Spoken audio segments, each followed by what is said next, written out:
26 जनवरी 1950 लोकतंत्र की प्राण प्रतिष्ठा।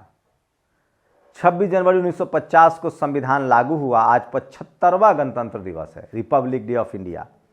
सोचिए, अगर रिपब्लिक संविधान न होता तो प्रधानमंत्री नरेंद्र मोदी कहीं अपना जातिगत पेशा कर रहे होते, वो प्रधानमंत्री न बनते। क्यों संविधान जरूरी है? क्यों संविधान आपके लिए महत्वपूर्ण है? बाबा साहेब ने ऑपरेशन कर दिया, किसका? राजा रानी का। अब इस देश का प्रधानमंत्री, राष्ट्रपति राजा का बेटा नहीं होता है, वोट से होता है, बैलेट से होता है। ये अलग बात है कि बेईमानों ने वोट को ईवीएम में तब्दील कर दिया है, लेकिन सोचिए संविधान नहीं होता तो क्या होता। ये जो तस्वीर देख रहे हैं ना, ये फ्रांस के राष्ट्राध्यक्ष है, उनके साथ भारत की राष्ट्रपति महामहिम द्रौपदी मुर्मू हैं। मनुवादी व्यवस्था में द्रौपदी मुर्मू एक महिला के तौर पे और आदिवासी महिला के तौर पे इनको न पढ़ने लिखने का अधिकार था, न इनको सोचने समझने का अधिकार था, न उठने बैठने का अधिकार था। लेकिन 75 साल की प्राण प्रतिष्ठा ने, मतलब संविधान ने, लोकतंत्र की प्राण प्रतिष्ठा क्या है? संविधान का लागू होना। आज इस देश की राष्ट्रपति महामहिम राष्ट्रपति द्रौपदी मुर्मू है। मैं इसीलिए कह रहा हूं, लोकतंत्र की चक्की पीसती है, महीन पीसती है और बराबर पीसेगी। आप सोचिए वो कौन लोग हैं जो इस संविधान के खिलाफ हैं। इसीलिए आज वर्तमान चीफ जस्टिस ऑफ इंडिया क्या कह रहे हैं कि संविधान उसकी भी रक्षा करता है जो संविधान को नहीं मानता है।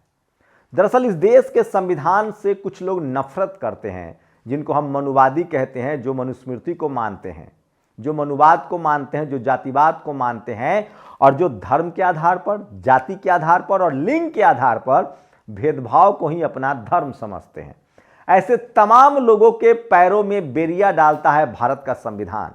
भारत का संविधान सबको बराबर का हक देता है। और भारत का संविधान, जैसे आपके घर में आपने अपने एक भाई का पैर तोड़ दिया हो जानबूझकर, हाथ तोड़ दिया हो, पैर तोड़ दिया हो, तो आपके पिता की क्या जिम्मेदारी कि उसकी इलाज हो, उसको व्हील चेयर दिया जाए।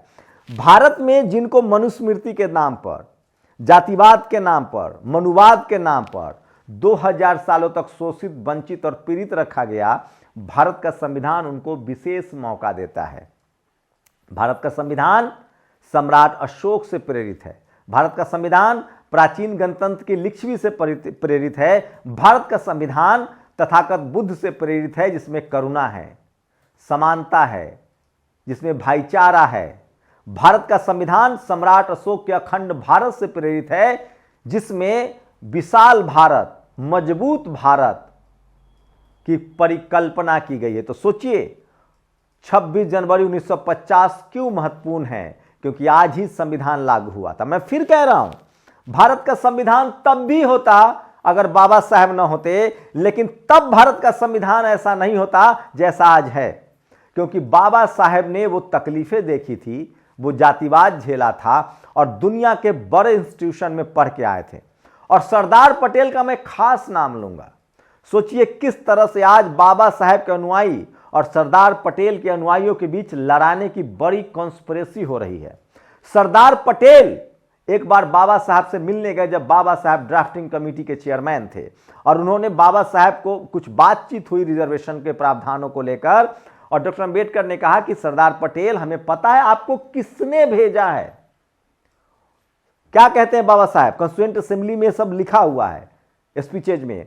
बाबा साहब कहते हैं कि डॉक्टर सरदार पटेल, आपको भेजा गया है, मुझे पता है, मतलब किसी ने भेजा था, लेकिन मैं इस प्रावधान को हटाने से बेहतर होगा कि मैं संविधान सभा की ड्राफ्टिंग कमेटी से हट जाऊंगा। तब सरदार पटेल ने कहा कि बाबा साहेब, मैं किसान हूं और मैं बीज देखकर बता सकता हूं कि फसल कैसा होगा। भारत के संविधान तो आपके नेतृत्व में ही बनना चाहिए और बनेगा। तो भारत के आयरन मैन, लौह पुरुष, दो लोगों को भारत को एकीकृत, संयुक्त भारत, मजबूत भारत बनाने का क्रेडिट देंगे तो वो है डॉक्टर अंबेडकर और सरदार पटेल। और दोनों की शानदार भूमिका है। मैं इसीलिए कह रहा हूं, इनके अनुयायियों को लगातार लड़ाने की कोशिश हो रही। सोचिए बाबा साहब अंबेडकर को बधाई देते हैं सरदार पटेल, चिट्ठियां लिखते हैं। बाबा साहब ने रिप्लाई में चिट्ठी लिखा कि डियर पटेल। तो बड़े अच्छे ताल्लुकात थे दोनों के, बड़े अच्छे रिश्ते थे। और डॉक्टर अंबेडकर के साथ सरदार पटेल भी गृह मंत्री के तौर पे पग पग पर, कदम कदम पर खड़े थे। मैं इसीलिए कह रहा हूं, आज सोशल मीडिया पर तमाम लोग संविधान दिवस की बधाई दे रहे हैं, गणतंत्र दिवस की बधाई दे रहे हैं। इसको मैं संविधान, आज ही के दिन प्राण प्रतिष्ठा हुआ, संविधान लागू हुआ, इसलिए इसको हम रिपब्लिक डे ऑफ इंडिया कहते हैं। लेकिन सोचिए, जो जातिवाद, मनुवाद, लैंगिक भेदभाव में भरोसा रखते हैं, सांप्रदायिकता में भरोसा रखते हैं, उनको आज भी उनके सीने पर संविधान सांप की तरह लौटता है। लेकिन मैं फिर कह रहा हूं, ये उनकी भी सुरक्षा संविधान करता है जो संविधान को नहीं मानना चाहते हैं। अगर भारत का संविधान न होता तो इतना डाइवर्स देश, जाति के नाम पर, भाषा के नाम पर, धर्म के नाम पर, खान पान के नाम पर, वेशभूषा के नाम पर, तमाम अनेकताओं के बीच एकता है। सोचिए, भारत का संविधान इस देश के मूल निवासियों को विशेष अधिकार देता है, जो ट्राइबल हैं, जो इस देश के मूल निवासी हैं, जो द्रविड़ियन हैं। भारत का संविधान आपके आस्था को भी हिफाजत देता है, कहता है कि आप किसी भी मजहब को मानते हो, किसी भी संप्रदाय से हो, आपको छूट है, चाहे आप सिंगल ही क्यों ना हो। भारत का संविधान बहुसंख्यकवाद को नकारता है। भारत का संविधान वोट की ताकत देता है, सबको एक वोट का अधिकार है, अंबानी हो या अडानी हो, एक आम भारतीय हो। पढ़ाई के नाम पर, संपत्ति के नाम पर, जाति के नाम पर, धर्म के नाम पर, महिला पुरुष के नाम पर, प्रांत के नाम पर कोई विशेष अधिकार आपको नहीं है, सबको एक वोट का अधिकार है। और मैं फिर कह रहा हूं, भारत के संविधान ने सबसे ज्यादा इस देश में मौका दिया है तो वो भारत की महिलाओं का। और उसके बाद सोचिए, भारत की जो शोषित वंचित समाज के लोग हैं, अगर ये संविधान न होता तो उनके लिए राजनीतिक, सामाजिक, आर्थिक और सांस्कृतिक मौका नहीं मिलता। इसलिए हम सबको, मैं लास्ट में ही कहूंगा, हम सबको, इस देश के पशु पक्षी, नदी नाले, सबको भारत का संविधान बचाता है। अगर हम सब ने मिलकर भारत के संविधान को बचाए रखा तो भारत और बेहतर और मजबूत मुल्क बनेगा। और मैं फिर कह रहा हूं, भारत का संविधान जिस दिन पूरी तरह से लागू हो गया, उसके एक एक प्रावधान को सत्ता में बैठे लोगों ने लागू कर दिया, तो इस देश से गरीबी, अशिक्षा खत्म हो जाएगा। क्योंकि भारत का संविधान सम्राट अशोक के विचारों से लैस है। जब भारत सोने की चिड़िया थी, भारत का संविधान बुद्धमय भारत से लैस है। जब भारत के घरों में ताले नहीं लगते थे, भारत का संविधान भारत के उस विरासत से लैस है जिसमें 17 यूनिवर्सिटियां, तक्षशिला, नालंदा, विक्रमशिला जैसी यूनिवर्सिटियां हुआ करती थी। जब दुनिया भर के लोग भारत में ज्ञान लेने आते थे, और तभी भारत सोने की चिड़िया थी, तभी भारत विश्वगुरु था। और उस विश्वगुरु के प्रतीक कौन थे? तथागत बुद्ध। 2500 साल पहले जन्मा एक सोशल साइंटिस्ट, समाज वैज्ञानिक,